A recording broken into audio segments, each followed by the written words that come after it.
গাজার তুফা এলাকায় একটি পুরনো মসজিদে ইসরায়েল বোমা হামলা করেছে।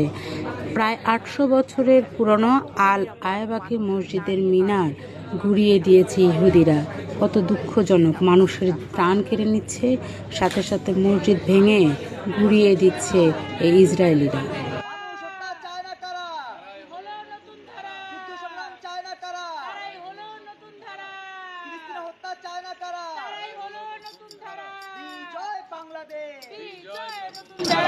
জয় বাংলাদেশ, জয় নতুন ধারা, জয় বাংলাদেশ, জয় নতুন ধারা, জয় বাংলাদেশ, জয় নতুন ধারা। যুদ্ধ বন্ধ চাইছে কারা? নতুন ধারা, নতুন ধারা। যুদ্ধ বন্ধ চাইছে কারা? নতুন ধারা, নতুন ধারা। সবাইকে ধন্যবাদ। আমরা গণস্বাক্ষর নিব।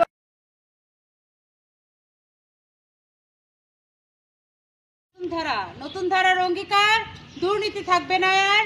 এই স্লোগানকে বুকে লালন করে নতুন ধারা বাংলাদেশ এগিয়ে যাচ্ছে টেকনাফ থেকে তেঁতুলিয়া, রূপসা থেকে পাথুরিয়া। সেই হিসেবে নাম লিখে দিচ্ছি না।